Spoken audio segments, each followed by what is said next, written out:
Hello and welcome to another Mario Party 2 minigame review. Today's minigame is the free-for-all roll call. Now, based on the name, you might think that this game involves calling out everyone's name to figure out who's absent from class today. But nope, that's not it at all. Instead, your job is to count up all of the characters as they move around and guess how many there are.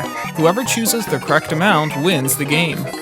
The objective of the minigame is just to count up the characters, but it was surprisingly fun. Yeah, I feel like there's a trend with Mario Party games where whenever I have to do something that would normally be given to a preschooler, I end up having a lot of fun with it. Like right now we're just counting. Another one of my favorites was Crazy Cutters, where you're just trying to trace out the lines, but these ones are always fun. Yeah, maybe it's because these minigames bring out the kid in us or something. I'm not sure. I feel like it's another one like Honeycomb Havoc, where it's not so much based on action and beating the other players as it is just trying to figure out a good strategy and doing a good job yourself. There aren't a lot of these kinds of minigames in Mario Party, but they're kind of a breath of fresh air when they come up. Yeah, they are. I think it's good to mix it up in the minigames. As far as strategy goes, though, what I tended to do in this minigame was count as fast as I could in the beginning and either do it in groups, like if they were standing in groups of 4, I'd try and count by 4s, or if they were clustered together in groups of 2, I'd count by 2s, just so I could get a fast number quickly, and then I'd go back and recount to make sure my number was as accurate as possible. What strategy did you use?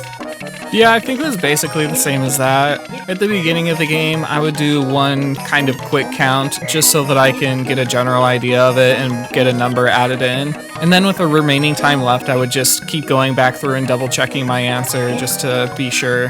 It seemed to work overall though.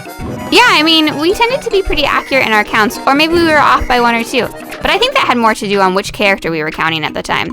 You had 3 options. The first one was Toad, which was tricky because you had to make sure you didn't mistake any of the mushrooms for Toads. Then there was Boos, and the Boos could disappear and they could kind of overlap on one another. And lastly, there was Bob-ombs. And the tricky thing about the Bob-ombs was that they tended to blow up at the end, but only a few of them. So you'd have to make sure you subtracted those from your total number. I did enjoy that variety in this minigame. It was a nice touch.